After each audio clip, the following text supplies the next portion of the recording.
since I have you here… I'm yours. No, thank you.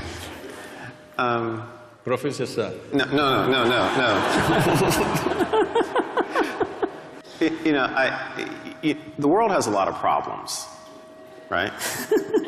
And, you know, one of the things that we need to solve, and we were talking about some of this, you know, just as we were sitting down there before the program started. Can I correct that question a little, sir? Sure. The world doesn't have too many problems, it has only one problem: human beings. Okay.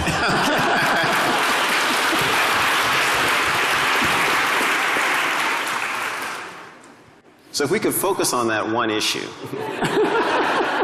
All right. What do we do? How do we use, like, you know, the insights, the understanding, the enlightenment that you have to go after some of these issues? Because they're very real and they threaten us. See, by every definition that we have made, we have defined ourselves as the most intelligent creatures on the planet. These are all our definitions. I don't know if the insects agree with us. But by our own definitions, we are the most intelligent of the species. So our understanding is, right now, whoever dominates must be most intelligent. So for which we are paying a lot of price. Whoever is right now in domination, he is the most intelligent. If you go by that, we are the most intelligent. Maybe we are the most intellectual, yes, of all the creatures. But we are not the most intelligent, because we don't even know what to eat after these millions of years. Hello? Even now research is going on, what is the best thing to eat? If you put something in front of your dog, one sniff, he knows whether to eat or not to eat.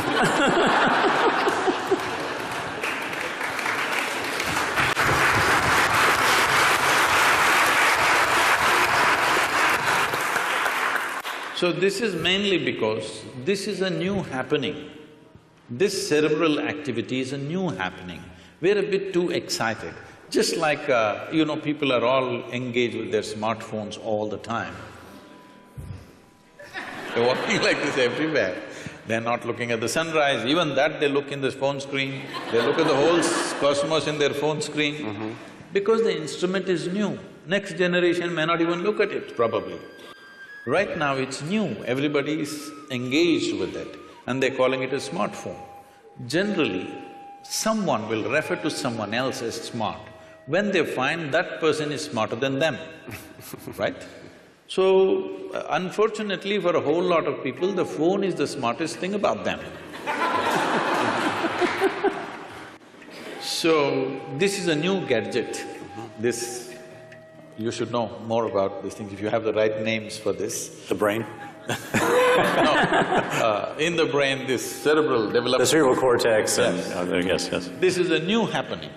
So we're a little excited about this. This can boom, boom, boom, you know, there's all those figures of blue lights flying all over the place and we're excited about those things. But fundamentally, intelligence always has been, all right? It might have found expression in the form of thought, which gave us the capability of language and many other arts and music and things. It gave us various capabilities, there's no question about that. So only a very few, very small percentage of people used it that way. Rest of the people are using their intellect just to freak the hell out of themselves. You're only handling injuries or you're also handling people going off?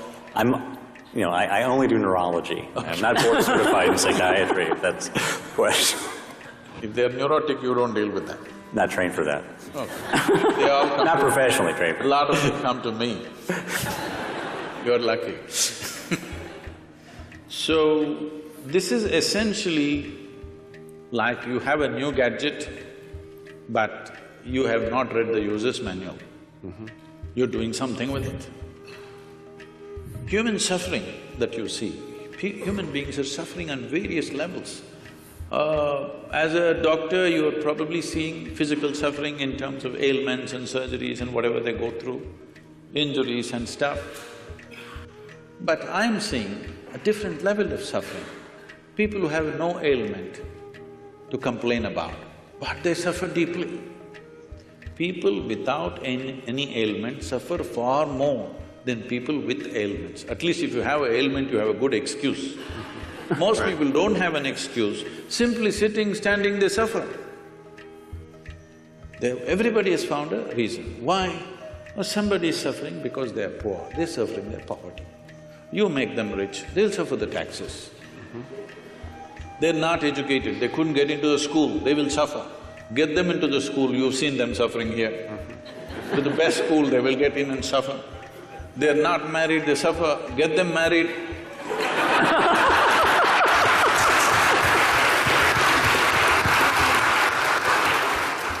So they are not suffering their life. This is something that needs to be understood. They are not suffering their life. If you ask them what they're suffering, they're capable of suffering what happened 10 years ago. Yes or no? 10 years ago something happened, they can still suffer. And they are capable of suffering what may happen day after tomorrow already. So essentially, their suffering is not about life. They are suffering two fantastic faculties that only human beings have. No other creature has such a vivid sense of memory as we have. No other creature has the kind of fantastic sense of imagination that we have. They are suffering their memory and their imagination, they are not suffering their life, isn't it? They are only suffering their memory and their imagination. If you take away a part of their brain, you definitely know which part it is. If you take out some part of their brain, whatever that part, they will all sit very peacefully, maybe even happy, I don't know. Because I find, I just met a lady a few months ago. I was in Mysore, my hometown. I just went to visit someone and I was just entering a building, a very small building, old lady, maybe she's over 75. She came smiling at me so sweetly and just asked me, "How are you?" I said, "Ma'am, I'm well. How are you?" And then I went up, I never forget faces, but this is not a face that I know. Then I went up and after half an hour I came down, again she came to me with a very sweet smile and she said, "How are you?" I thought, okay, and then I said, "Okay, I'm doing well, how are you doing?" Then somebody came and said, "Poor lady, she's just lost her memory." But I said, "It seems to have done wonders to her." She's just so exuberant and joyful. So, a whole lot of people, when they lose their faculties, they become better. This is the unfortunate nature of our existence, that our capabilities have become our problems. If our incapability is our problem, that is understandable. But when our capabilities become our problem, we are heading for a disaster. Yes or no? This is a tremendous capability. This cerebral development is a tremendous capability, but now that is what we are suffering. Our fantastic sense of memory and imagination, we are suffering this. And no wonder so many people are losing their memory because many times in their lives, consciously, unconsciously, they're wishing they could forget something. And they will forget one day. When they forget, suddenly it becomes an ailment. But they were always wishing for it. Every day, a whole lot of human beings are continuously wishing and praying, "I wish I can forget this." But when they forget it, then they become a case.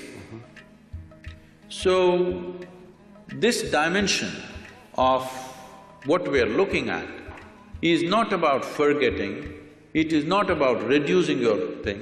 See, every day people are taking their own anesthesia. They call it whiskey, they call it wine, they call it their own thing. They kind of, just dull your memory, dull your imagination, simply sit there. It feels peaceful. Next day morning again, everything is back anyway, unless you have a hangover. But people have found their own ways of anesthesia. For sure. And People are using many things, of course, more advanced developments have happened in that level of anesthesia also in recent times. Right. So, essentially, whether you pray, I want to forget all these things and live happily, or you drank a glass of wine, or you doped yourself, or you're on LSD, or you put them on anesthesia, essentially they're all moving in the same direction. You're doing it for a specific purpose for a limited period of time, but they're trying to do it to their life. And one day, when they lose their memory, in a way, unfortunately, they've succeeded their intent. This is the misfortune. Because people are driving themselves towards that. People are trying to think, I mean, today in the world, people think there is something called as sanity and insanity. There's no real line there. It's a line that you manage by yourself, with your own discipline and your own perception. Is there really a line called sanity and insanity? Tell me.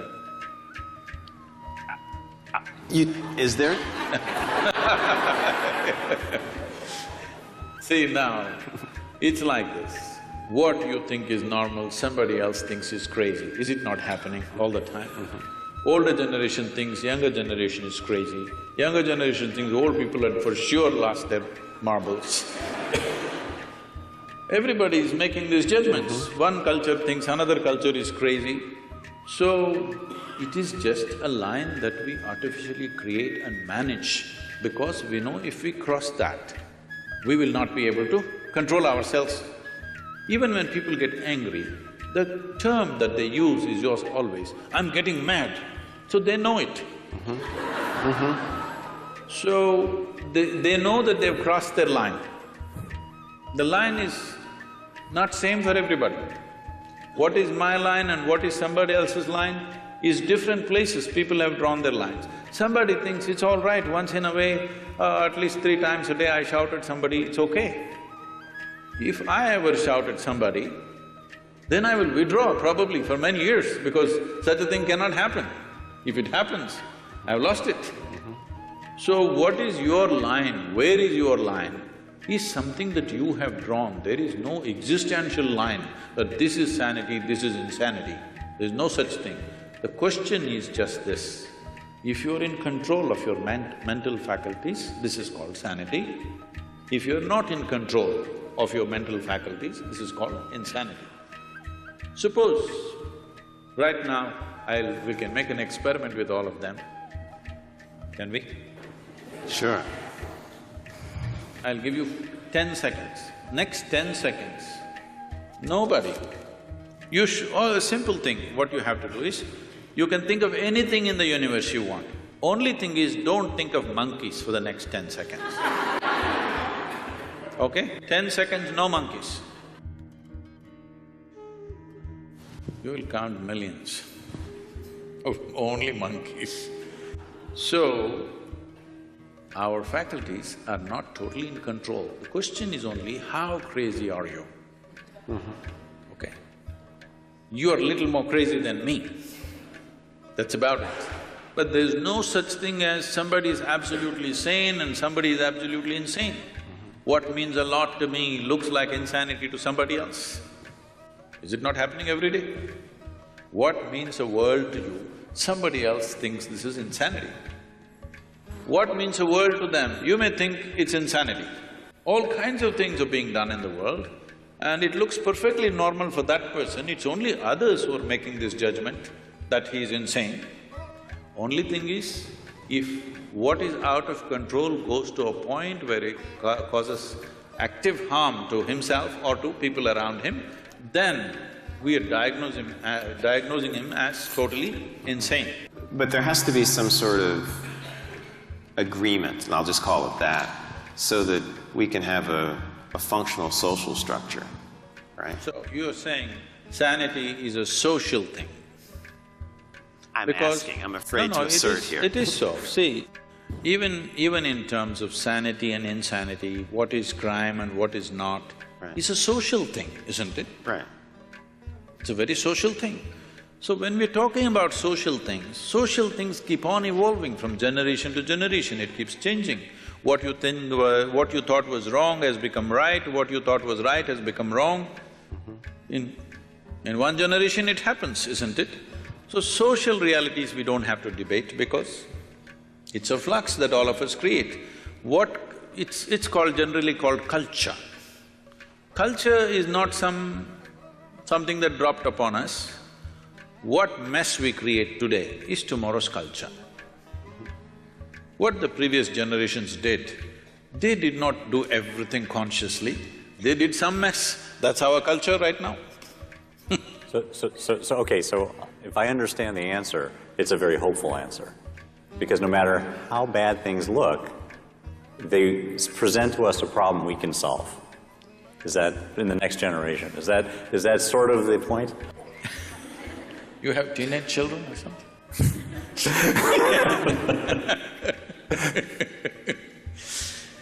I'm not trying to define that. All I'm saying is do what you want, you cannot define this because as you said, it's a social process. Social process, today we are democratic countries, so it's decided by the majority as to what is right.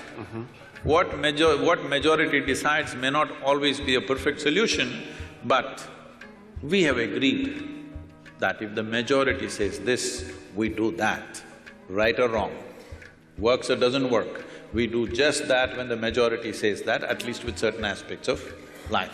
With certain other aspects, we have retained the authority in some kind of experts. Let's say in anesthesiology, if you say something, maybe that's the right thing.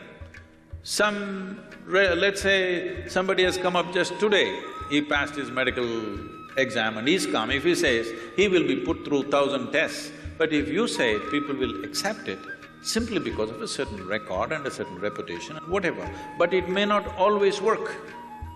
Reputation and records may not always work, but we are looking at largely what works. So these are all social processes.